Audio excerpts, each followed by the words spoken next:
And so I'd like to call to order this meeting of the Monroe County Stormwater Management Board on Wednesday, June the 9th, 2021.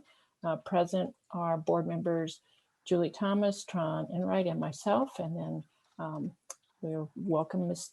Latonia and the others who are here with us today. So let's see, we have the minutes from May 12th, 2021. They were in your packet. Is there any discussion, or do we have a motion to accept those minutes? I move approval of the minutes for May 12th, 2021. I second, and I just want to thank Donna Barbrick for taking those minutes. They're pretty extensive this time around. Thank you. Thank you. Yes, these were pretty thorough minutes, I will say. Is there any discussion from the board on anything in the minutes, any corrections? Is there any, I don't need comments from the public on the minutes, do I? Okay, Ms. Latonia, would you call the roll on approval of the minutes, please? Thomas, Yes. Githens, Yes. and Wright Randolph. Yes. Thank you. Minutes have been approved. At this point, we have time for public input for items that are not on our agenda. And I think we'll follow the same kind of procedures that we use with the Board of Commissioners meetings, that there's a limit of 3 minutes. Is there anyone from the general public who would like to make a comment?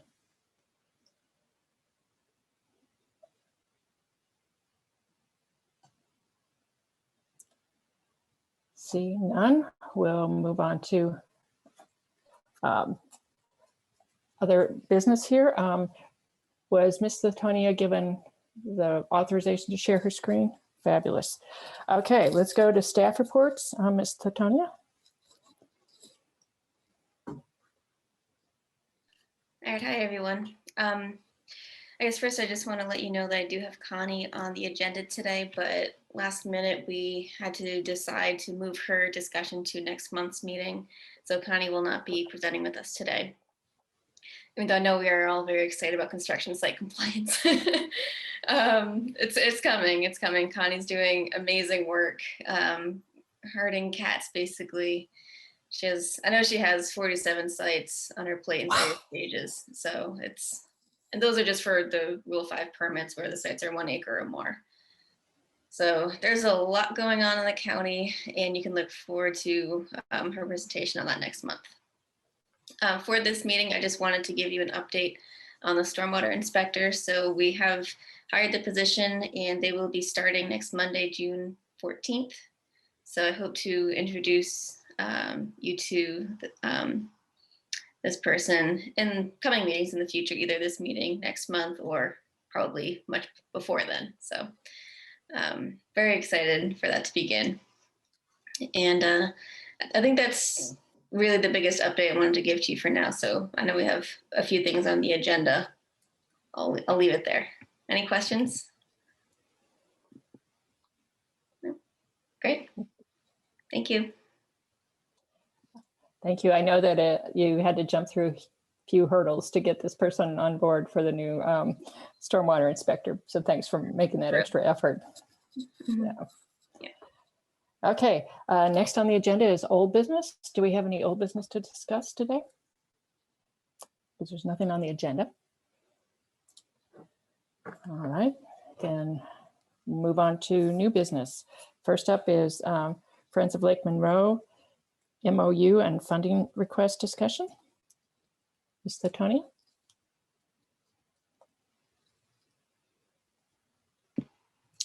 Yes, so we have 3 different items regarding Friends of Lake Monroe. This was all discussed at last month's Stormwater Board meeting.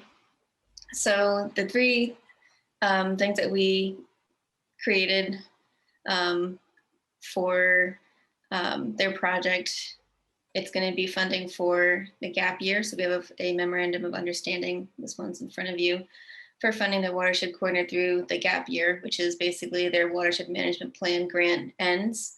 And then they have about an 8-month period before the implementation project can begin. And then we have a separate memorandum of understanding for committing funds for match for the 319 implementation grant. And then finally, a letter of support for the 319 implementation grant. So one of the benefits just through discussion that I am in favor of for funding the watershed coordinator through the gap year is that we are not tied to all the rules that come along with the 319 grants. So we discussed getting more involvement with stormwater related outreach and things like that. Typically, they're not allowed to do anything that helps us meet our permit requirements. So if we have items in our stormwater quality management plan as far as just outreach and materials and workshops, I think it would be a great opportunity for us to work together more because we're not tied to those rules. So I see that as being a pretty great benefit for us and our program. And then of course, if they were to get the implementation grant, we would be back to having to stay in our lane basically and do anything that goes above and beyond our permit requirements, which is still important. But so we separated them out into two different MOUs. I will let Sherry talk. I will say the one thing that Sherry asked about is a discussion on whether or not we will be requiring an equal amount of funding from the city or not. So that'll get the conversation started. Does anyone have any questions? Since these two MOUs really are tied together, should we have a motion to on the MOUs, or should we go ahead and start the discussion here? I'm not as experienced at running a meeting as the others here. We could do it either way. Some people feel more comfortable with the structure of having something on the floor that we're discussing, but it's on our agenda, so either way. Okay, well then let's move ahead and hear what the Friends of Lake Monroe want to share with us here then. Hi, this is Sherry Mitchell Brooker. I just wanted to encourage you to eliminate the first item on the MOU, which says that the county agrees to contribute and the sum, but in the case of Bloomington, City of Bloomington not committing funding of an equal amount, the county funding will not be provided. I think that would not be necessary and may not be helpful.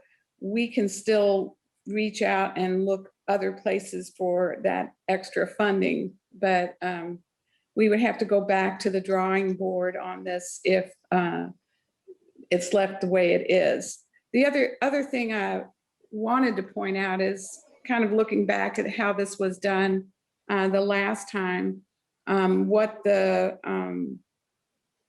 Stormwater Board did was for the 319 grant, provide the letter of support committing their match. And then once we got the grant, we wrote the MOU. And so that gives us a little more flexibility in how the MOU is written, rather than having it written right away when we haven't gotten the grant or we haven't finalized what's going on with the city. So what I would support or suggest would be that the first business would be to have the resolution and then write the MOU and not make it contingent on anything that the city does. It was actually the way it was done before was actually kind of the opposite. The county had pledged the full amount and then cut it in half if the city was willing to contribute. She's being really nice. Could I expand on that a little bit before you ask your question, Julie? Because it did take some finagling to get the city on board. I remember calling city utilities several different times, had a call between, and then went and talked to the utilities director and said, you know, I can't wait to hear you support. And then at first they wanted to do a letter of support, and I was hoping for support and matching funds. And then I showed up at their utility board meeting, and the first action of business was to amend their agenda to approve the matching funds. So I just wanted to add, Sherry was doing such a great job, but it did take a little more to get them on board than just, hey, let's do it all as a great partnership type thing. So are you saying, Ms. Mitchell-Brooker, that we, at this point, could hold off on the MOU for the fiscal funding year 2022 for the Section 319? That we could do that after, Yes, assuming? So really what's on the table today would be the MOU for the gap year and the letter of support? correct. Well, we can, okay.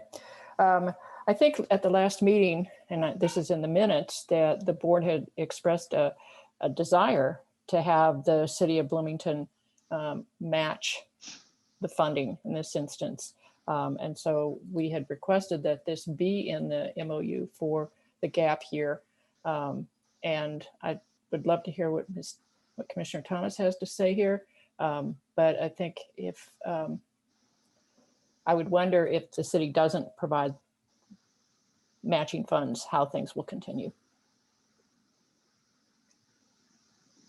Commissioner Thomas, what was your Yeah, comment? that's exactly the question I have is the 18,598.50 going to suffice for you, even if you have to dig for partial matches elsewhere or whatever else, what other magic you have to pull out of the hat to make this happen?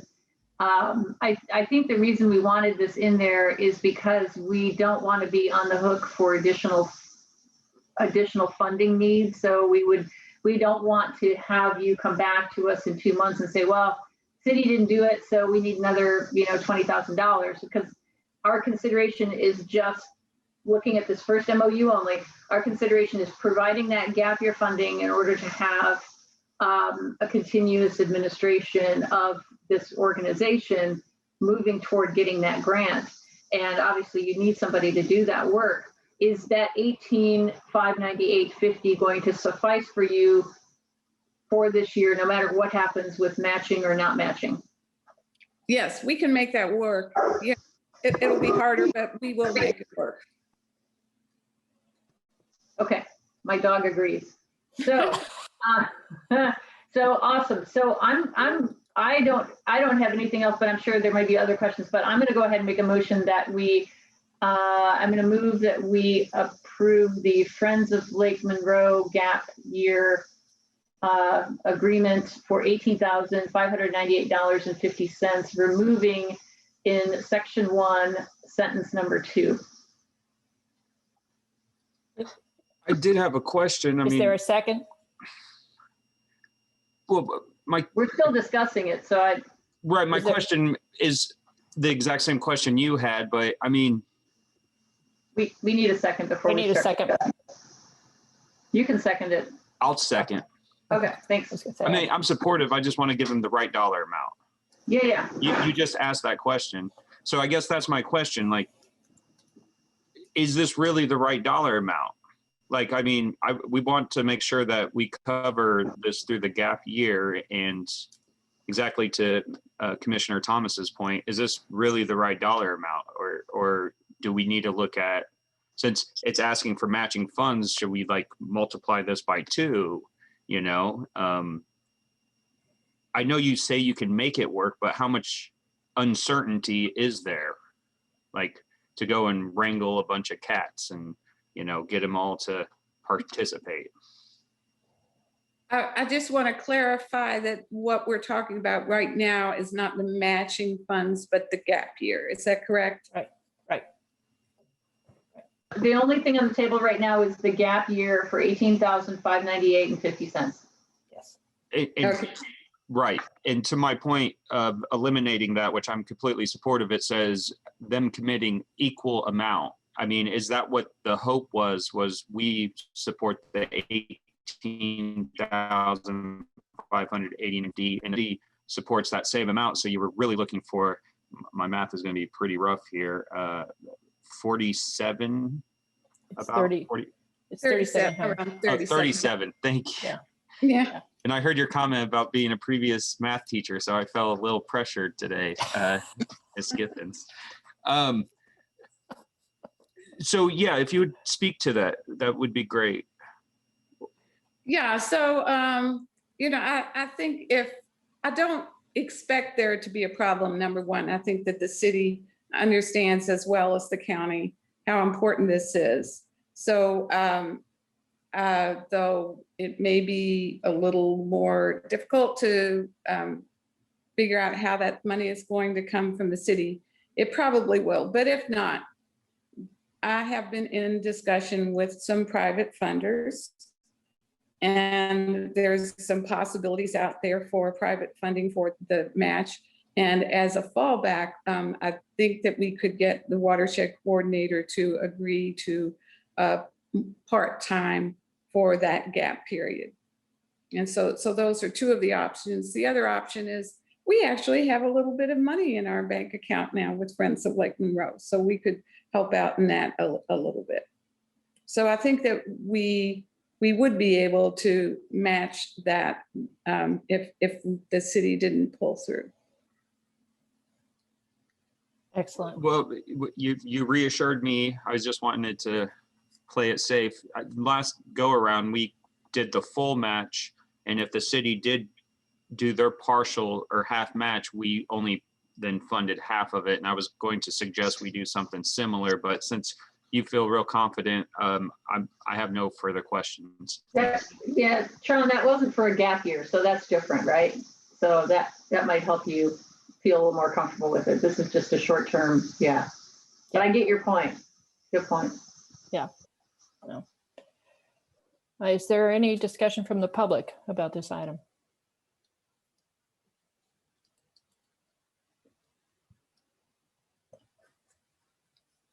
Do either of my fellow board members have anything else that they want to say? Call the question. I call the question. Will you please take the vote for us, Ms. Latonia? Thomas, Yes. Githens, Yes. Enright Randolph. Yes.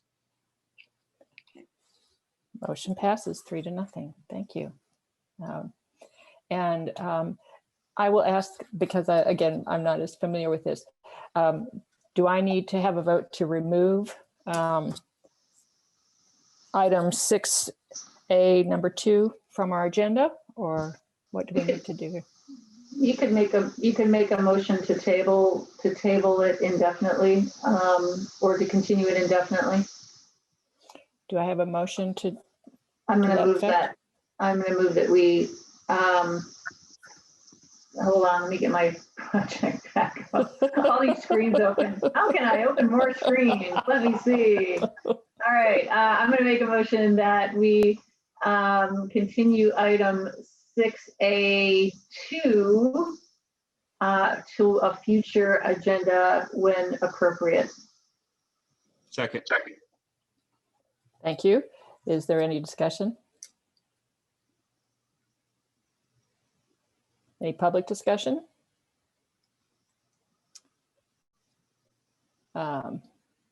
There's one question here in the chat. Yes, Clarify that the MOU is approved with the change. Yes. yes, that was an Yes. amended. I amended at the initial motion. I made the amendment. So yes, that was an amended motion. The second sentence in part 1 was removed on our previous motion. Yes. Right. Thank you for the clarification. Okay. Would you please call the roll then on this motion to table the second MOU?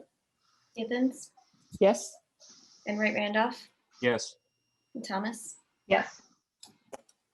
Excellent. Motion passes. Next item is the letter of support for 2022 for the Section 319 implementation grant. I'd like to open the discussion of this. Would you like to present anything, Ms. Mitchell-Brooker? I do believe that there may be a clause in there also about the city of Bloomington. Let's see, I'm out of town and not at my computer, so I want to double check that. No, it's in the MOU, MOU, yeah. but it's not in the letter. The letter Okay.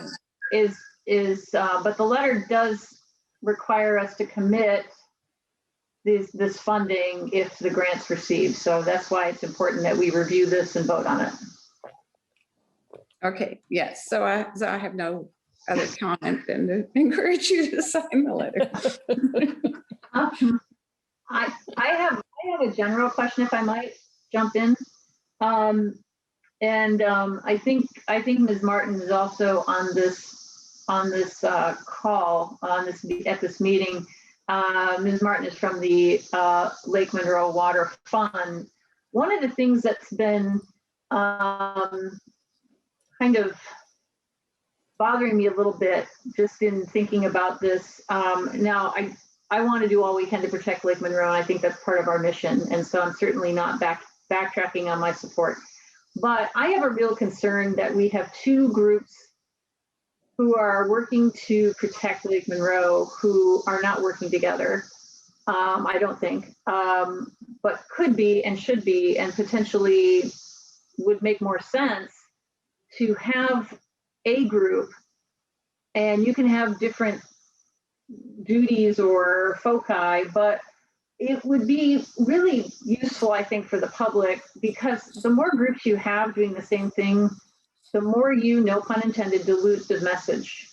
You are both groups are well-intentioned, both groups are doing great things, but we're in the position where we're continuing to get requests to fund both groups. And I wonder if at some point my colleagues on this board might want to consider something requesting, strongly asserting that these groups work together in some way. I just feel like if we spend resources on administering two groups, then you're wasting resources, right? That you could spend on actually doing a project or getting something done.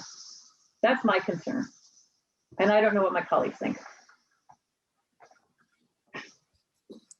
I agree with your comments there.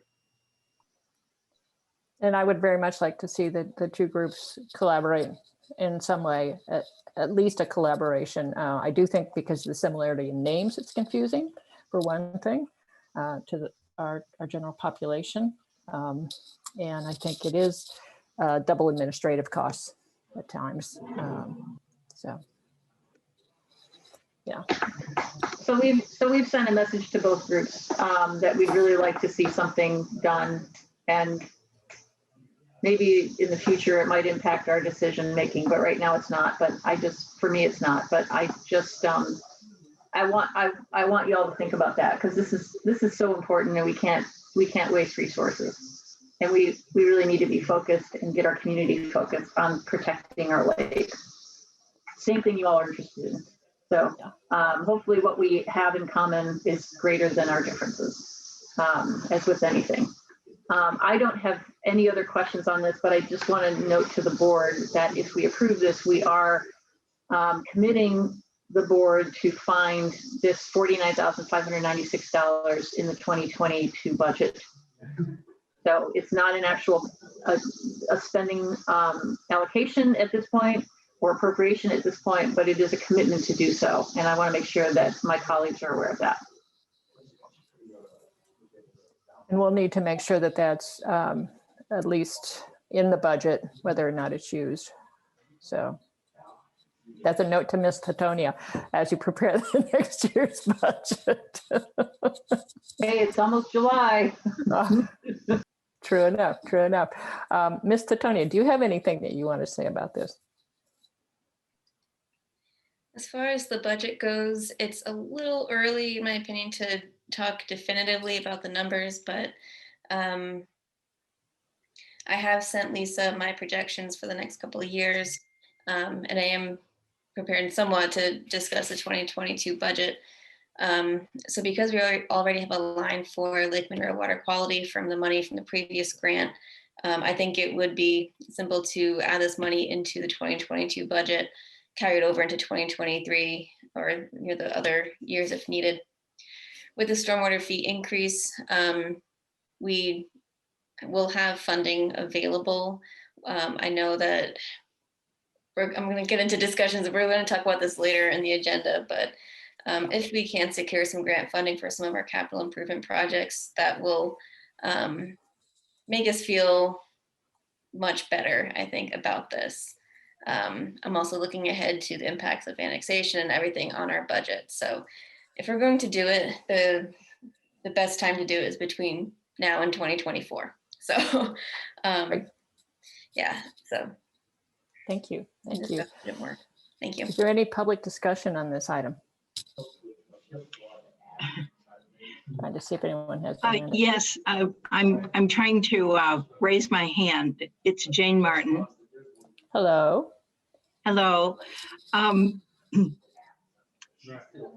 just wanted to comment on your reaction that two groups, Friends of Lake Monroe and the Lake Monroe Water Fund, create a confusion in the public. And we understand this. I will say we have 3 members of our board that are also Lake Monroe Water Fund board that are also on the Friends of Lake Monroe board. So we have attempted to integrate them. We have the Nature Conservancy, which helped co-found our water fund. We are a water fund in the sense of the Nature Conservancy's efforts to put up 48 water funds globally to merely, sorry, someone just gave me something, to merely focus on funding of watershed projects for implementation. Friends of Lake Monroe has a broader mission, and that is advocacy and implementation. We are simply a funding organization, and we have deliberately attempted to include all 5 counties and all the constituencies that represent the primary stakeholders, which includes Forestry Service, agriculture, and all of the counties. So there may be a point in the future when it's amenable to Friends of Lake Monroe and Lake Monroe Water Fund to merge. It's never been our intention to be anything other than a funding organization and to draw a very comprehensive umbrella organization. But we have always attempted to integrate with Friends of Lake Monroe because they do phenomenal things for our watershed. So at some point in the future, we may merge. Right now, we're a funding organization, and we hope that Friends of Lake Monroe will be the biggest recipient of those funds in the future. So I acknowledge the issue, but I think there are parts of each of our mission that are disparate and very key to the long-term sustainability of the watershed. Thank you, Ms. Martin. We look forward to having some funding from your group then. It'll be much appreciated, I'm sure. Is there any other discussion from the board on this letter of support? If not, Ms. Titonia, would you call the roll? Enright Randolph, Yes. Githens, Yes. Thomas, Yes, try it without the mute. Works a little better, yes. Thank you. Okay, on to the next item, stormwater expenditure report. Ms. Titonia? I think, did Sherry just raise her hand? Oh, I'm sorry. Sherry? You're muted. I just wanted to thank you all for your support, and also to say that I will be reaching out to the Water Fund to address the concerns that you've made about working together. And, I agree, this has been something that has most recently been on my mind, that we could be more efficient by being more integrated. So I will be pursuing that with the Water Fund. And thank you very much for your support. Thank you. That feels good. Okay, back to money. All right, so looking at what we've spent so far this year. So far to date, we've used 38% of the labor and fringe costs. In the 20s, some expenditures for some of the work that the stormwater crew is doing. We're starting to get into busier season, so you will see some of these numbers start to increase in the coming months. And then down in the 30s, we had a few different things come up. The CDL fee, that employee worked here less than a year, so it's within their contract that that is reimbursed. We had our first set of street sweepings sent off, so that is very much underway. And so that requires us to test the material, the soil and the street grit and everything, test it for anything like heavy metals and greases and everything before sending it to the landfill. That came back clear. We also had the one under maintenance, good housekeeping, that was prior approved by Terry. So that was something that I wasn't involved in, I guess. And then we did complete the 2022 calendar contest. So Connie is in the process of getting those printed. She will have all of that complete before the county fair in a few weeks. So we can look forward to getting some calendars. Fuel usage has remained pretty much the same month to month. And then we have completed all of the right-of-way purchasing for the Baby Creek project. All right. Moving down, we did purchase a new truck for the stormwater inspector. We debated several different options for this because buying a truck right now is not inexpensive. But I wanted to let you know that we looked at various options for it, and we had an opportunity to come up that we thought would be in the best interest. So we have a new truck in our fleet. And then going down to the bottom, so the Baby Creek contract is still underway, nearing completion on that. Same for Stip Road and Moores Creek. So those are our two big projects right now that, well, I guess 3 total. But those projects down there are the biggest projects that are going to be shovel ready by the winter, so we can start tree clearing on those, which is very exciting. The other large thing that is going to be happening within the next month, you might see within the next month or two's report, is the work that our stormwater crew is doing on Cherry Lane. We had $90,000 for the year dedicated to several large projects on that road. So you will see that pretty soon. Okay, Julie has a question. Let me unmute and I will ask my question.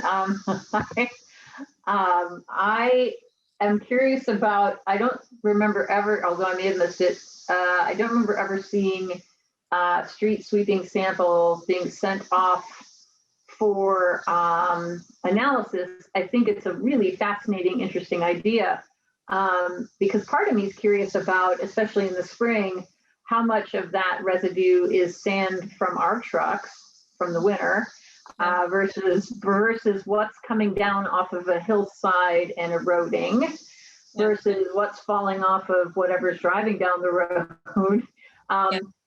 But so I think there could be some really interesting information that could come from this. I'd also be interested in the salt content of the samples. But you mentioned some very specific things which are concerning. And that includes heavy metals and other landfill related issues. So what happens when you send these samples off?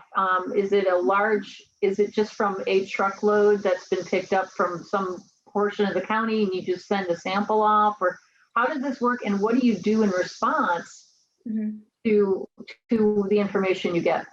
Yeah. So this is something that is recommended by the state, because we all know that the sediment and everything, it picks up everything that comes running across the land. So the protocol is Connie will collect a representative sample from our big pile of sweepings. So we're not going to be able to capture everything, but you pick up different samples from various places within the pile so that you get a representative sample, a few of those samples. And obviously all of the other QA/QC requirements that Pace Labs has. And those are put on ice and sent off and analyzed in a professional laboratory. I looked through the report results and everything was I'm pretty sure everything was below detection limits. So it's pretty much mostly just sand and sediment and everything, but we do test it for a wide variety of different parameters just to be safe. If we were to get a hit on something, that would require me to probably make some phone calls to some folks to see what to do with it next. But that would probably require us to take it maybe to a different landfill. It might be a little bit more expensive or something like that. And probably we want to investigate the source of that. So at that point, it's really hard to do once it's all in a big pile, but it would tip us off to maybe pay more attention to what is running off into the streets or maybe some other potential sources. So it's really just a cover for ourselves to make sure everything is good and to ensure the landfill to know that this is exactly what they're receiving. So. Well, and I would think too, if we got hits back, positive things that we didn't want to see there, that it would require some very specific site sampling and not just from a large pile. Right. That it would be sort of like what Friends of Lake Monroe do when they're out sampling different areas of the, the water going into the lake. So yeah, so actually I appreciate seeing this. Yes. Mm-hmm. And it's reassuring to know that things were below detection level. Mm-hmm. Does that change with time of year in terms of runoff from farming and things like that? This is the first round that I've really gotten to see, but we have all the sample results saved, so we can look at and see if anything changes through the year. It can depend on a lot of different things. I mean, any of these parameters, if they're open to the air and things like that, it can change how they show up. So yeah, and we don't do any like labeling or anything to determine the sources of the sediment, things like that. But how often will we be? That it's mostly from the sand that we put on the roads. How often will we be sampling? Anytime we have to empty that bin at the garage and send it to the landfill. Okay. So. And I would point out too that to the public that our costs going forward in labor will be going back up because we have a stormwater inspector who is going to start next week, which is exciting. Yeah. Mr. Enright Randolph, did you have any comments or questions? No? No. Interesting discussion though. I guess there is a few things, and I'm still not really sure exactly on the way that we load our sand into the truck. I've seen ways where we can prime it, even just making sure that when it hits the ground, it doesn't bounce. If you don't calibrate a truck and the way it disperses the sand yearly, you could easily, like 3 to 4 times, put more sand on the ground than what is typically done when they're calibrated. So, it's that nice marriage that the stormwater and highway department have going on, where I think we do need to look into those things over time, making sure the trucks are calibrated more frequently. If they're not, I'm not saying they aren't, I'm not in that realm, but I do know that we don't have certain loading devices to load the trucks in that I've seen that help prime the sand and other types of, whatever other options there are except sand. I know there's like kind of some chemicals components in other applications that are applied to our frozen roads that could be very effective as well. So I do think it'd be really interesting to have those conversations internal and just kind of see where we're at and maybe where we can get. Yeah. I'm trying to recall some things about 3 to 4 years ago from a road school presentation, so I'm having a bit of trouble, but I do know that the way that the sand's loaded and making sure that the trucks are calibrated more frequently could be extremely important. Great. I know Lisa's not here today, but I think that's something that we did talk about every season. I think it does come up. Main alternative would be to apply only salt to the roads, which is very cost prohibitive. Julie shaking her head. We have a lot of roads to treat. And so it is in the highway department's interest to not use so much of the sand salt mixture because it costs us money. And like you said, it's great that we have to clean up our own mess, so to speak. So I'll keep that in mind when we discuss next year. And I'll try to find that presentation and send it to you as well. Yeah. Cool, thank you. Well, and I think too, as you've gone to as the county roads have gone to a brine solution, that cuts down on the amount of salt too. Yes. That gets That dumped is out there. nice. And the splashing and yeah, so, okay. Do we need a motion to accept okay, good. Then let's move on. Next item, the ARP grants for stormwater projects. Yeah. So again, Lisa apologizes she can't be here today, but she put together a memo to describe what is presented to us. So we have an opportunity for stormwater grant through the state using ARP funds. The deadline is pretty tight though. So we would have basically the next month or so to put together an application for funds, working with the Lockmuir group to help us with that, to make sure we have an application in before the deadline. So applications are currently open, and our proposal is to submit for Baby Creek, Sip Road, and Morris Creek Road projects. These have to be stormwater related projects that are shovel ready, and these are definitely going to be shovel ready for this year. So we hope that they are highly ranked.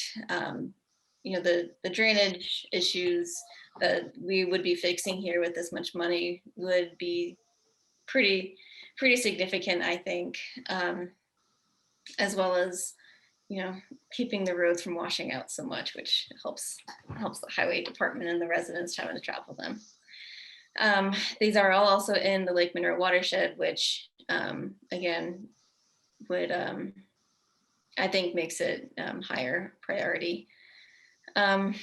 So yes. Yeah, are you on the agenda for the council for June? I can't, when Alyssa returns, we will. Okay. If we are not already, we will make sure we are. Yeah, you want to get on that agenda as soon as possible because they're going to want to see this. One of the things, just maybe for public edification, one of the things that's happened is, we have American Rescue Plan money coming into the county. We know we've got more money coming in, but we haven't received very specific guidance on what we can and cannot spend it on. So I don't want to speculate on that here. But I do appreciate the fact that this is coming from the state, and the state is asking specifically about stormwater projects that they will fund, and they expect the other half to be funded with ARP money, American Rescue Plan money.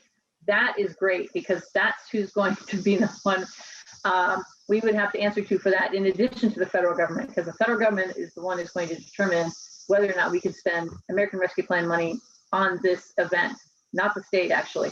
But that's okay, because if we're getting direction from the state, pretty good. So just for the public's edification, you haven't seen a lot of discussion about American Rescue Plan money, because we've all been going to webinars galore and learned so much about the lack of information that there is. So much about what could be in there and what we might be able to do. It's frustrating, but it's a very big program, and I know it's a lot to manage. So we're biding our time. I would be happy to make a motion to support and to approve the ARP grants for stormwater projects, capital improvement grant application process. Do I have a second?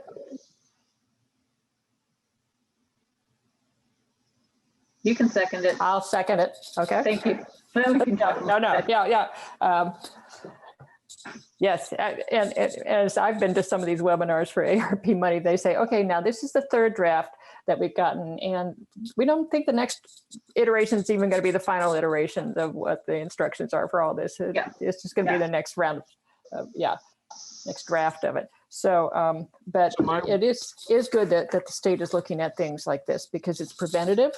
It will save money in the long term. And I really appreciate this. I'm sorry, Mr. Enright Randolph. Oh, you're fine. My hesitation is I guess I just don't fully understand. So we're looking at the ARP fund, and if that isn't approved, do we then bring all of this local match out of stormwater? I mean, is that what this is? Or would we circle back to have a different discussion at that time, I guess? Yeah, I think we would, because what this letter is basically saying is that we're okay with using Lockmuir Group to prepare the grant applications. If the state is wrong about ARP grant money from the county being able to be used as a match, or if the county council decides not to, that's another discussion for another day. Okay. This is just to say, hey, go ahead and use some hourly money to get this grant application in, because it's really important that we do it soon. Okay, and this is right up the commissioner's daily business, so it's just a little tricky. So I have a bit of hesitation there. Not that I'm not supportive. And then I just wanted to note that a regular council meeting was yesterday, but their work session is on the 22nd. So just to let you know. Very and that's nice. all I have. And you may be able to get on that without having to advertise, because you're not actually asking them to expend any money. So you just talk to Kim Shell and get on their agenda. Okay. Or talk to Margie Rice. She's the legal counsel for the council. Great. That makes sense? Yeah. Oh my gosh, it's been such a long day already. All right. Yeah, definitely. I really applaud Stormwater Department for going after this money this way. Really appreciate the effort, because it's not going to be just the Lockmuir Group that has to do all the work. We know that. A lot of the work on these projects has been done with the design, so this is great timing. Well, yeah, and knowing that those requests for just to get things shovel ready, that happened several years ago. So this funding will probably be available in coming years as well, but I think the fact that it's the first year and we have projects that are shovel ready, and not just that, but projects that, Zip Road Morse Creek has an entire environmental assessment done because it's on federal land. So I think we have our bases covered. And to clarify one of Tron's questions, they are definitely preferring the ARP funds be used as match, but their website does say that we can use local funds as match if we need to. And I think with $6 million, having the $3 million in stormwater funds, I think we'd be scraping by, but according to my calculations, might work. Yeah. And let's just extrapolate that out, because you make a great point. What if American Rescue Plan administrators in Washington say you cannot use this for this project, but the state's already committed to using their half? We get accepted. We can bond against future stormwater fees. We can find another way to fund this if we have to. Yeah. So, but that's a discussion for another day. I think we have a lot of options. So I think the sooner we get these projects done, the better. And I think if we're able to get it for 50% off price tag, even better. Yeah. Mhm. So please go ahead with this is my view. So can we take a vote on this? Public comment? Oh, sorry. Yes. Is there any public comment on this?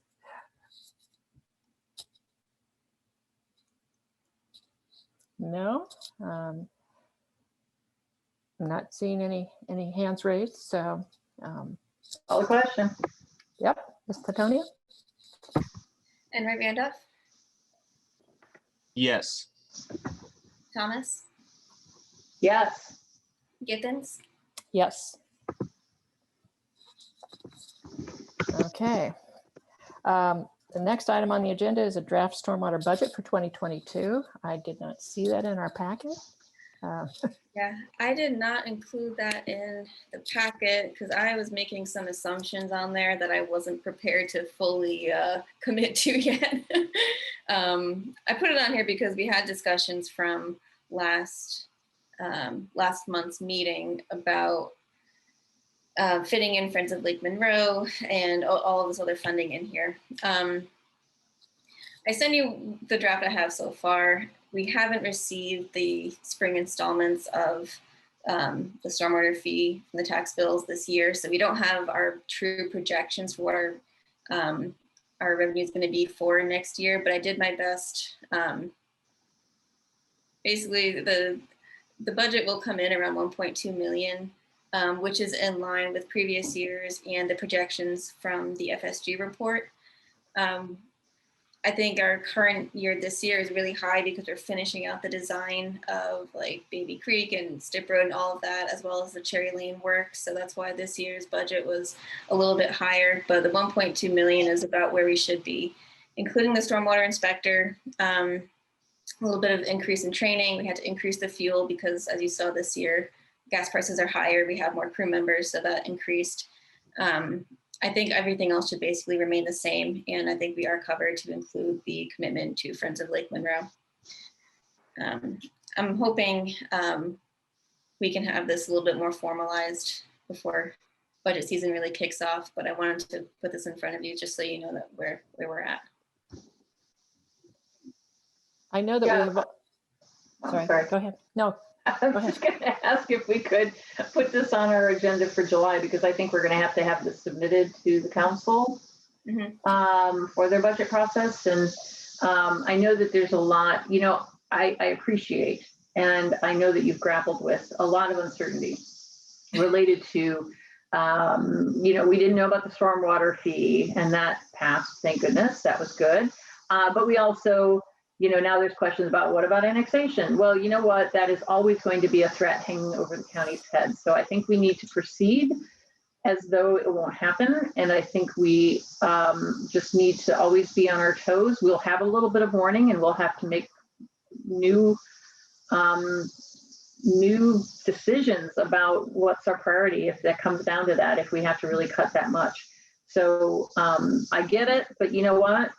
Just keep calm and carry on. And I have had beginning discussions with Lisa on the budget projections for the next few years. I have a lot of assumptions in there until we have the county's financial report and everything on the impacts of annexation. I just want to tread a little bit lightly on that, but it does look like through the next few years, we will have cash balance around 3 million, which is intended to pay for the capital improvement projects. So, and we do have an item that we're looking at. We talked to the council about this last month. One of the items on our general obligation bond list is vac truck, but that may come back to not be on the bond list. So I just want to put a little pin in that so you're aware of it, which was 455,000, right, Commissioner Githens? Yeah, yes. 455,000. So that may be coming back on you, but it depends.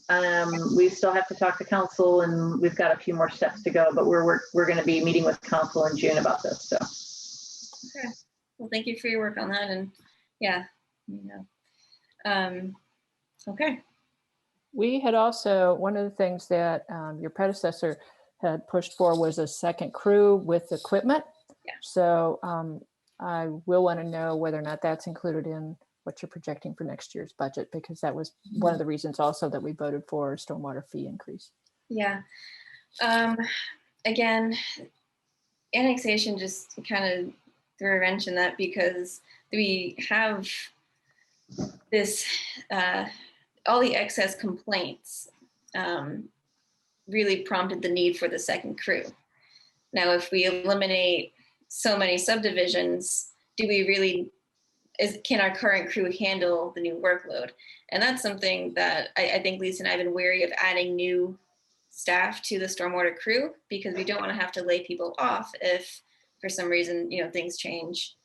But don't forget that annexation will not go into effect, if it does, until January 1st of 2024. So we've got a good bit of time. And so we're talking about what we're going to do next year in 2022. I agree. I think the only way you need to think about annexation is before buying big capital equipment that you might not need for that second crew, but you can hire a crew. And I think that it's important to continue the work. We've asked our county residents to pay an additional stormwater fee. An increased stormwater fee. We cannot at this point sit back and go, well, we're not sure what the city's going to do. You know what? We owe it to our residents, I think, to continue planning ahead, moving ahead as though that annexation thing isn't going to happen. Because again, it can happen at any time, and you can't always just live in fear of what the city may or may not decide they want to do. So that's my take on it.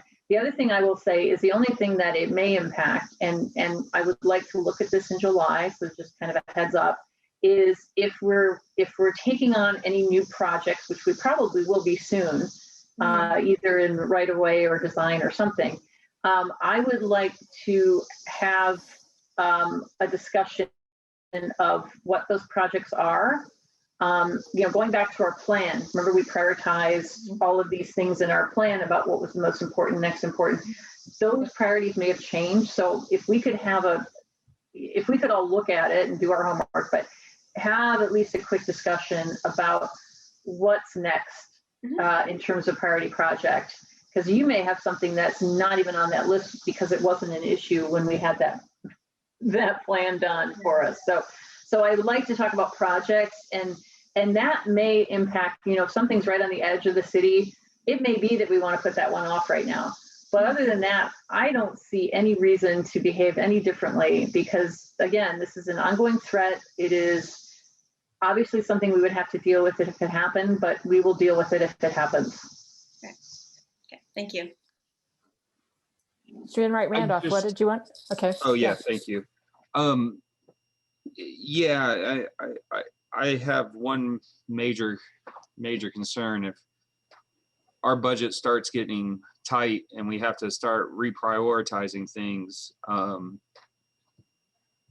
I would not be comfortable with having to sacrifice employees to make our budget sustainable.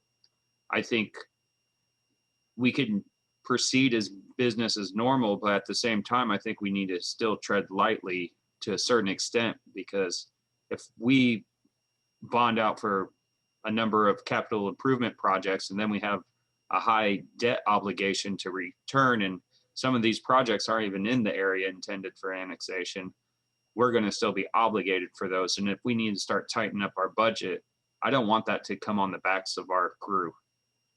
I will not be happy to hear that we are looking to cut our job force here at the county due to the fact that we're over obligated with our funds. And I just wanted to say that. Also, I wanted to comment on our long range capital improvement plan. That is a 2016 document. I do think that it would be just great for Commissioner Githens and Commissioner Jones to have a review of this. They've never seen this presented to them from a stormwater board meeting. I'm not saying you haven't taken your time and looked through it, but also I think the public would get some a good, refresher. And then I truly believe if we want to reprioritize some of the way that this 5-year, 10-year, 15-year, 20-year plan was laid out initially, yes, let's do that. Let's do that now so we can really get some good budget forecasts. Yeah. And to your point, if I might, Commissioner Gibson, step on. Thank you. To your point, I'm not suggesting that we bond for 6 projects right now, but I think we will know in a year what's going on with this annexation thing, and we should be ready to start that process as soon as we know. But I do think if we do have the funds and we can pick up some projects through our own funding, we should do it. And I will tell you, it gives me great heartburn to think about the employees that we will lose. And there are going to be a bunch of them if this entire annexation were to happen. I'm not saying it will, but if it were to happen, there would be a massive recalibration of a lot of parts of county government. And this would be probably one of the departments that would be least hit. Maybe, I don't know, but that's up to the council. But I think the enormity of the critical nature of this threat of annexation cannot be understated. I agree with all that. I just wanted to go on record where one of my highest concerns are. I appreciate that you are looking out for the county employees. I think that's important. It's good to know that. And I agree with you completely. Okay, so we'll see something from you next month. It sounds like on that. And what about the stormwater management ordinance update? Yeah, so I don't want to take up too much of your time on this, but I think we do need to discuss the ordinance update. I gave a presentation to the Drainage Board last week, and this is going to be the same thing. So Tron, I apologize. You'll get this twice. So I've worked with Dave quite a bit this year on the ordinance to polish it up, and I've made some pretty significant changes since last year on some of the sections. So I want to go through some of the changes. And as far as a timeline goes, I've been talking to the state, and they are hopeful that the new state general permits will be released at the beginning of July. The state permits are going to require us to amend our ordinances, and I was advised it would be prudent to wait so that we don't have to do this twice. I think because I still have so much work with the technical standards manual, I'm going to see what the new state permits are like. We've incorporated some of the proposed changes, but I was told there are going to be changes in them that were not in the drafts released earlier this year due to the public comment period. So I just want to let you know the timeline. The next few weeks, I'm hoping to wrap some things up, but then I will have some work to do when the new state permits come out. I'm going to change my screen here.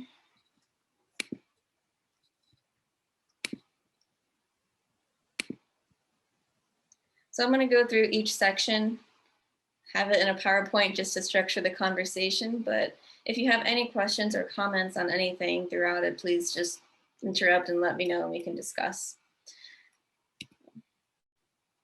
So a brief history on Chapter 761. So this ordinance update is going to fully replace Chapter 761. It's going to cover, it'll cover everything. So this goes back to, we first really did this when the state released the MS4 and construction general requirements, Rule 5 and Rule 13 back in 2005. So it's been a while, I think, since we've really looked at changing this because the state hasn't changed their regulations since 2005. So it's time, I think, from us and the state to readdress everything. So we have the ordinance broken out into chapters. Like I said, it's going to be covering our illicit discharge ordinance, our construction stormwater ordinance, as well as everything in between. So managing drainage, flooding. We'll have regulations for all the sinkhole requirements separated out from the planning department, so nothing pertaining to land use or things like that. It's strictly going to be drainage and water quality related issues.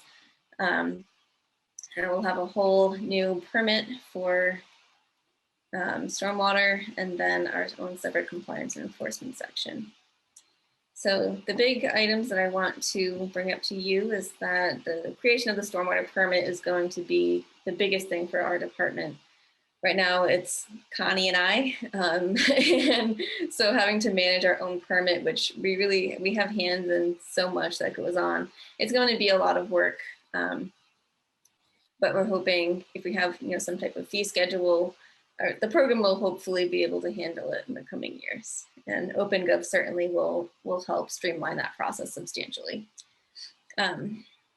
Then we'll have better water quality treatment requirements. So that's always in the works.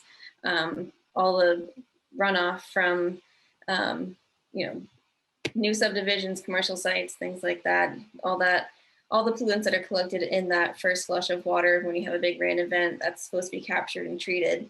So that'll be more stringent. Countywide standard release rate. So that shouldn't be something new for you to hear, since we did a temporary measure last fall for our critical watershed areas. This is going to be countywide though. So we'll have countywide stringent release rates based on a study that Christopher Burke Engineering did for the entire county. This isn't going to be basin specific, so they didn't do complete engineering studies of every single watershed, but it's countywide. They took representative studies of different areas of the county to find what our streams can handle, basically. And it's going to be way more stringent than the current ordinance, which just has you matching pre and post development discharges. We will have some more specific requirements in different language pertaining to drainage easements and floodplain protection. Karst regulations, that's something I definitely want to talk to you about today. Single family lot development guidelines. So Terry had started kind of a permitting process for single family lots, because most times these don't have to have a full on, stormwater pollution prevention plan. So how are we going to advise folks to, as far as like site grading and drainage and erosion control during construction, have some kind of guidelines and permitting for that. And then new enforcement language. I'm going to skip over chapter 1. Purpose and intent hasn't changed, and some of the language is directly from our current ordinance. So there you go. Let's see. So the really only big change here, the applicability hasn't changed, but the way we're defining it is going to be much clearer and will allow us to, I think it'll give us better protections. So when we discuss the exemptions of, the agriculture and forestry, those are exemptions that come down from the Clean Water Act through the NPDES program. Agriculture, forestry, anything pertaining to the production, the actual act of farming or forest harvesting itself is exempt. We are going to be specifically calling out other land disturbing activities like the creation of access roads and things like that, so that otherwise when they would be exempt, we actually can have a way to trigger a permit so that we can control some of these land disturbing activities. Chapter 2, so this is our illicit discharge ordinance. The intent is very much the same. It hasn't changed, but we have clarified some of the language. So this is where we deal with illegal dumping or someone who through negligence may cause something to be discharged into the storm sewers. It's pertaining to anything that can contribute to a violation of water quality standards or anything that causes a sheen, changes in water chemistry, odors, things like that. So some of it's straightforward, some of it is definitely not straightforward. So I've included language that specifies, direct versus indirect connections. Are you causing or are you actually discharging or causing something to be discharged into surface waters, into our stormwater drainage system? I think that's all very important when you start getting into compliance and holding someone accountable for discharges. Spill response procedure. So if someone does have a spill, how do they contact us and what is the time frame for compliance? And then also giving us some ability to access private property to perform an inspection if we think there is a hazard to public health, safety, or the environment, and or collect a stormwater sample on a site if we need to, say just test pH or chlorine or anything like that, within reason, of course. Stormwater quantity. So this is what we're dealing with. Detention ponds and things like that. So this, again, we still require detention. This isn't new, but we are still going to require some kind of storage of runoff from any type of new development or redevelopment project. Really the biggest waiver that we issue is for non-major subdivisions where you have, several large lots where it gets subdivided. Many times if it's less than 5 lots are large, we don't consider detention for that, but major subdivisions and things like that, absolutely, where you have the creation of an HOA and things like that. So again, this is not completely new, just reiterating some of it. So one of the main changes that we will see in the current Chapter 761, we don't have a separate document pertaining to design standards. We will now have that with the technical standards manual, and still working with Dave on the final language on who's responsible ultimately for the technical standards manual. But I think right now the way it's written, the Drainage Board has the ability to make changes to those standards as needed. So that is a really comprehensive document. We don't need all that detail in the ordinance. So I think this is a much more streamlined way to do it. Some minor changes, drainage easements, clearing up some of that language, and then construction sequencing, definitely way more stringent than it was before, and way clearer, much clearer on how to construct ponds, especially if they're being used as temporary basins during construction. Stabilizing within 24 hours of installation is something that is going to be in the new state requirements, so we're just getting ahead of that. Pollution prevention for construction sites. So this is our part of the ordinance that complies with Rule 5, soon to be our general construction permit from the state. So for anything that just disturbs 1 acre or more, that's part of a larger common plan of development, they're required to meet certain stormwater pollution prevention plan items when they apply for their permit. And then we have a full list of detail sheets and things like that in the technical standards manual that they can follow. Again, this hasn't changed because the state laws haven't changed. So this is just complying with what's already there. And previously this is in the planning department's ordinance. So we're kind of taking back the erosion control part of that. Post-construction, this is also another requirement from the state that goes along with the Rule 5 permits, but we require some kind of post-construction stormwater. So this is the detention ponds, water quality treatment, all of it. So this is just referencing the technical standards manual and everything in there on how to design them, when to use them, what practices you can use and where, as well as a whole section on low impact development in the technical standards manual. So.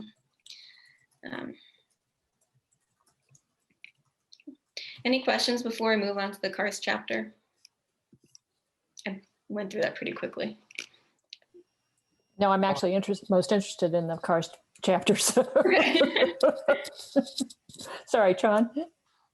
I'll have just a few general questions at the end. Sure. Okay.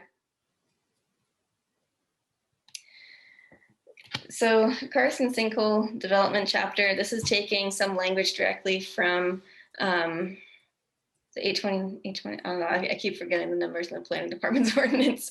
Taking some of that language and we're including it in here. Jackie had worked with Terry and Colt last year on this. And so this is something that I brought to Dave a couple weeks ago because I made some changes to it. So the sinkhole conservancy area put 50 feet on the largest closed contour. Currently it's at 25 feet, so this would be a big change. It's more stringent, obviously, provides better protection. some clarification I want to give, because someone did ask about this at the drainage board, is that, well, the city still requires 25 feet and all that. So just for some background on that, we currently only require 25 feet. The city's karst regulations, they have 25 feet plus a 10-foot setback for any buildings. We do not have any type of setback. So I've seen buildings being proposed right on the edge of a conservancy easement. And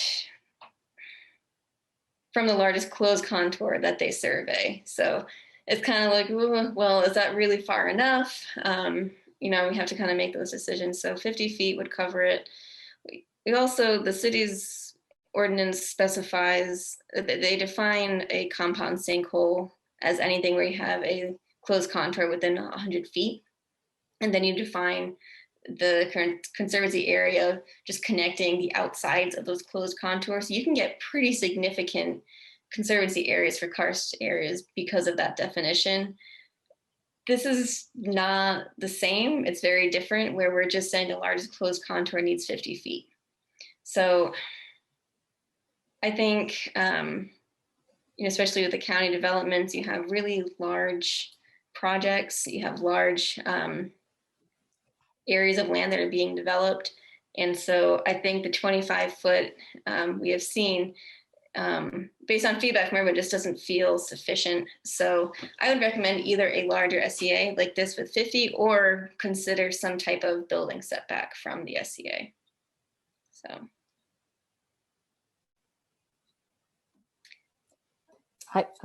If you want feedback on that, I Yep. applaud this change.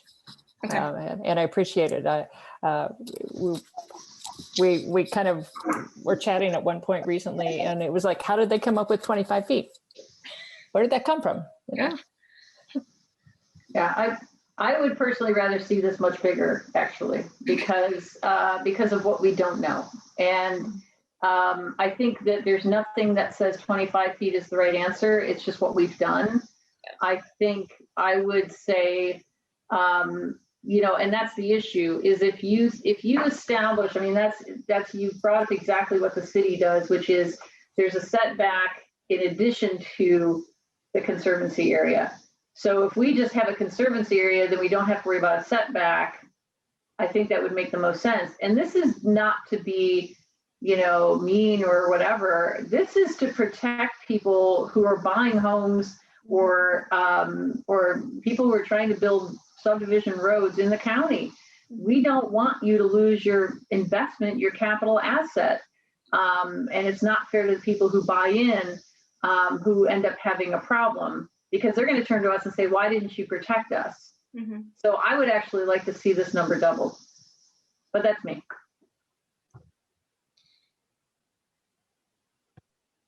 Okay.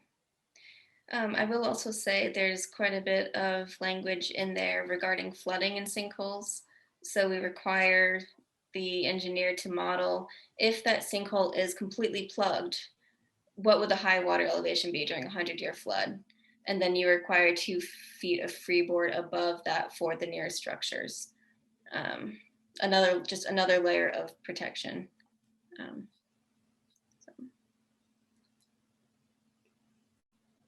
Good. All right.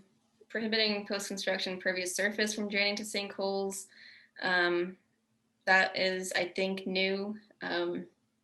So I think it's pretty much avoided anyway. Almost all impervious surfaces are captured in a detention pond, storm sewer system, but especially if you don't have curbs and things like that, we want to make sure that you're not increasing the amount of water going to the sinkholes, or the rate at which it enters them.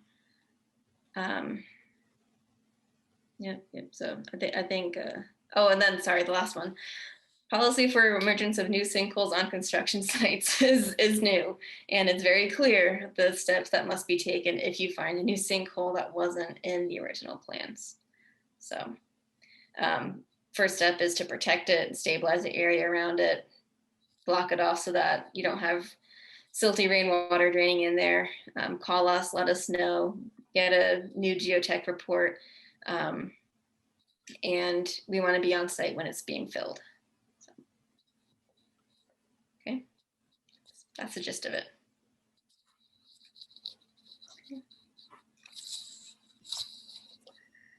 If no other questions on karst, I'll move on. So permitting procedures, like I said, we're going to be creating our own standalone stormwater permit. It'll have its own fee schedule. We'll have, hopefully I'll get it set up soon. I'll work with Jackie to set up our own permit in OpenGov. And then there'll be many different layers to it. So it's kind of going to be part of the plan review process as we are. So like any large development, you have a drainage plan and things like that.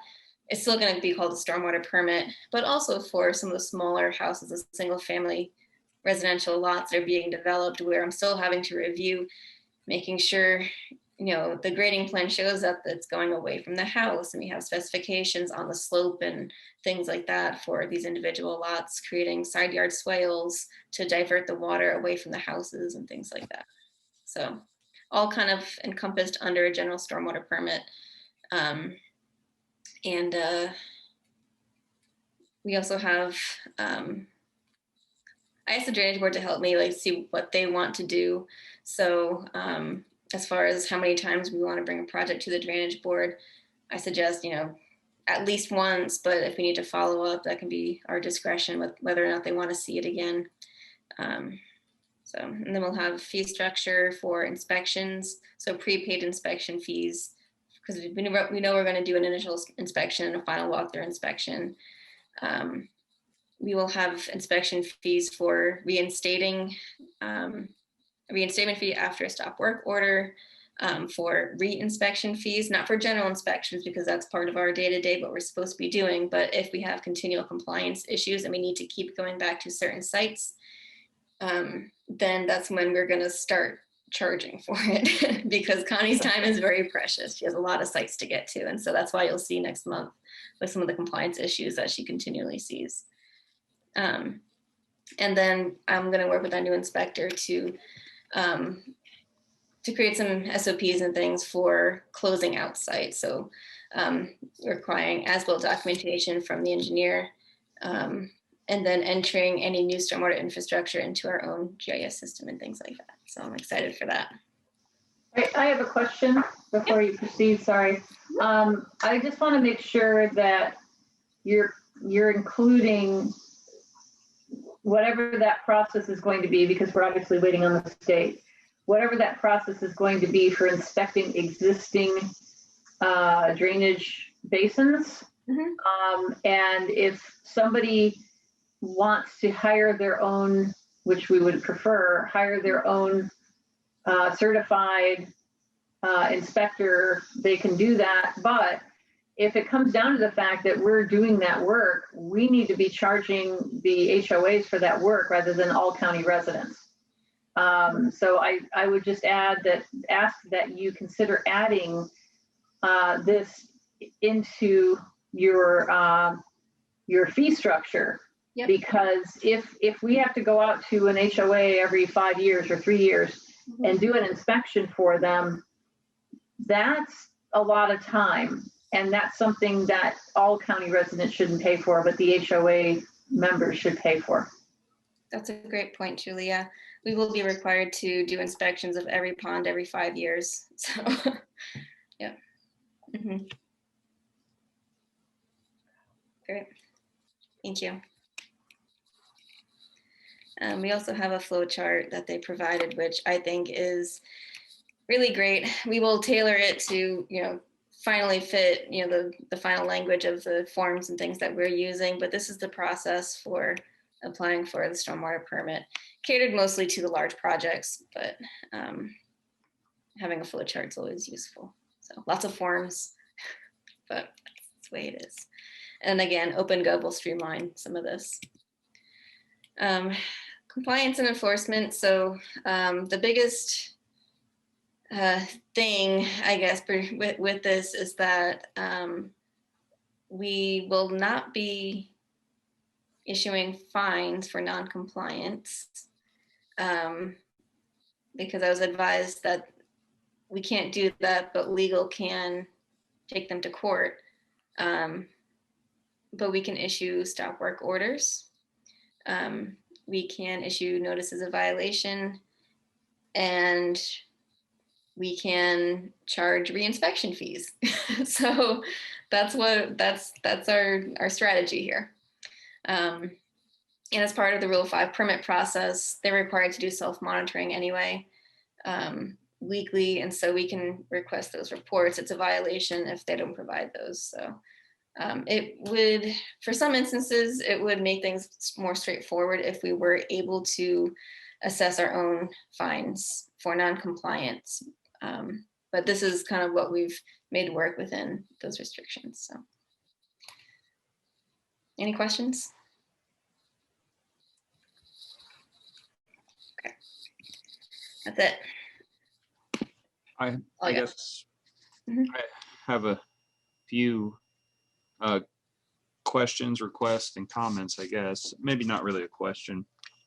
Well, I do have a question. It's the same ones I asked at Drainage Board, more or less, but this is a different body, a different group.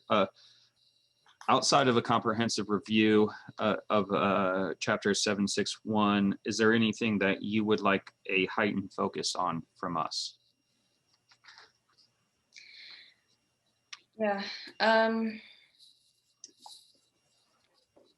trying to think, I guess, because I see the commissioners as, having a lot of say in some of the bigger projects and the development and things. I think the Stormwater Board, I think the focus, the first thing that's coming to my mind is just how we're structuring how the money's flowing, really. So we need to work out a way to process the fees and things from the permits, and also the staff time it's going to take to make this a reality, make it effective and useful for everyone. I know Connie and I would absolutely be able to use any type of administrative help for some of these things at many parts of our program. So that's something that I know Connie and I would be particularly interested in, is when this gets up and running, especially with the new requirements and things. We'll see how the workload is between the three of us with the inspector and everything, but those are some of the considerations I'm thinking of. Is, yeah. And going back to our conversation on the annexation and all of that, we are always going to have these programmatic requirements for the MS4. That workload is never going to go away no matter what size our service area is. So, and our restrictions, it's only going to get more stringent from the state. I heard that the next permit cycle, so in 5 years, it's nearly certain we're going to have some kind of water quality monitoring requirement. I'm not sure how extensive that's going to be and if we can handle that within our own staff, but that's just one example of how our workload is never going to get easier. We're always going to have the same amount of things to do, if not more. So. Thank you so much. That's a kind of a tough question. That's why I threw in the outside of the comprehensive review of it. Also, I guess this would just be more of a request of getting kind of a red line copy or of this with maybe added notes at the bottom of what might be moving to the CDO. Some of what's moving out of this chapter is actually going to be put into our county development ordinance. I finally said it right. Wanted to say consolidated development ordinance, so bad. And then also, if you could highlight all proposed changes of procedure, review process, discretionary use, appeals, and final approval. There's a lot in there. I'm not sure what is existing from our previous chapter and what's being new, but there's a lot of and ors. I mean, I would hate to have to pick this apart at a public meeting. So if I could just see some highlights, and if all of this has already been in the previous chapter, that's great. That's what would be really helpful with a red line copy, is I could kind of review both of them pretty quickly. Outside of that, I'd probably have a lot of additional questions. Okay. Could you ask me that question in an email so that I can make sure I have everything. Yeah. It's just, the procedures, review process, discretionary use, appeals, and final approval. It's kind of basically the teeth of this document. So, of course, I'll send that in the email for you. Thanks. Yes, Julie. Can you remind me how that technical manual is? I realize it's going to be bigger and that makes more sense to me. How are changes and revisions made to that technical manual in the future? Is it do we need to approve every one of those, or is that just something that can be done elsewhere? Yeah, that's something that I brought up in my most recent meeting with Dave, is just to clarify that.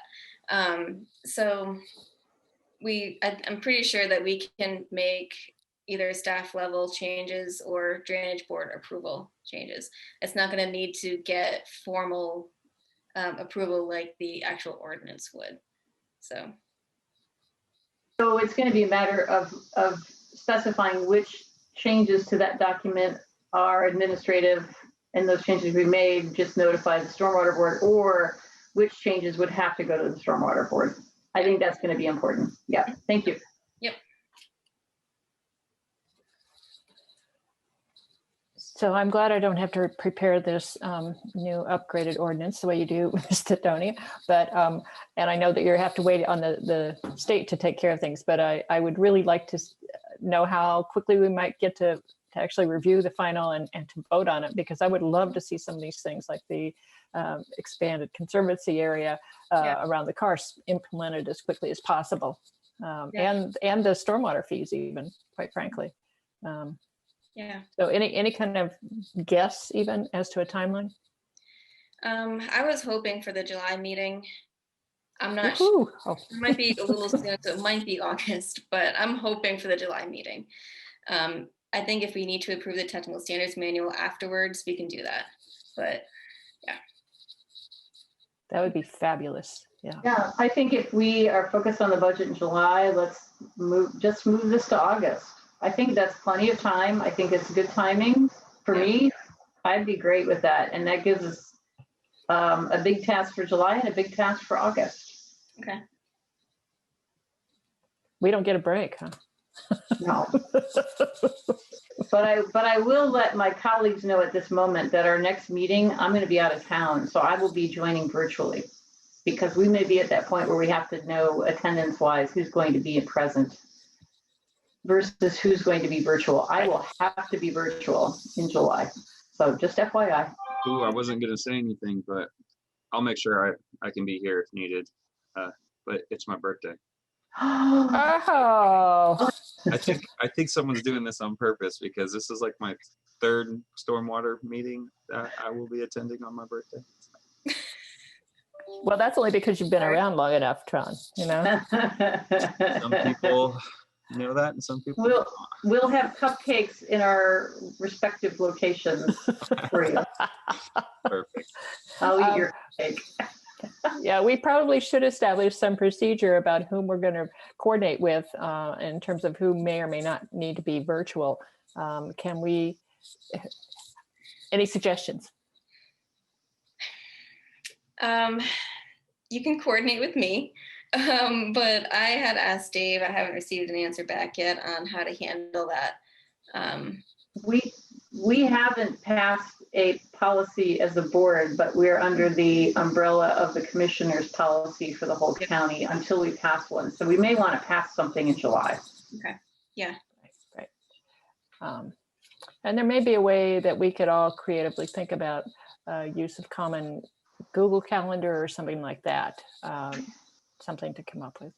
There must be a way to use Outlook calendar invitation and ask for one of three responses. No, cannot attend, will attend virtually, will attend in person. And then if you look at the number of people who say virtually, that they would, you have to conversation with them. Hey, look, one of you is going to have to come in who can do it and figure it out. Right. So I don't know if there's a way to do that in Outlook, but maybe somebody at TSD is way clever about that. And I bet they are. Hint. Yeah. It's a great idea, and I think that could work phenomenal with a number of different boards. Yeah. Oh, Ms. Barbarick, do you have some outlook insight now? I would just hate to go to having two calendars. We all use Outlook. It just makes sense to keep Outlook. It may be maybe there's a way to do this where one meeting starts at 5 minutes to the hour, the other meeting starts on the hour, and you pick one or the other, and we'll know which one you can attend, and then we have to figure it out from there. Maybe that's the way to do it. I don't know. Well, but we can't barely, that You'd doesn't have solve to the say yes problem or of having. no. Yeah, you have to say yes or no to each one. So yeah, it's not ideal. It's looking forward, we do have to worry about that kind of thing. We do. Yeah. Okay. Thanks for all of this update, Ms. Latonia. That was awesome. I feel like I'm in the loop again, and that makes me feel better. So thank you for that. I know that wasn't your goal, but I think it helped the public understand what we're doing as well. I'd like to add to that. I think you jumping in midpoint on some of these projects and this ordinance rewrite and such, and just the way you've moved it forward and everything, I applaud your efforts, your time. Thank you. Thank you. And I wanted to make an observation too, the way you talk about what you and Connie are doing together. You really are just part of that team. So that's very obvious. And I'm just really tickled. Right. Thank you. And a big thank you to Connie for all she does. I know she's not here today. Yeah. So, Okay. is there anything else that anyone wants to bring up for the good of the order? I move we adjourn. Well, I was going to say that the date of the next meeting is July 14th at 3 p.m. And I will second the. Yes. Bring cakes. I will second the motion to adjourn, and we'll see you all next month. Bye. Have a great rest of your day. Thanks everyone. Get vaccinated. Yeah.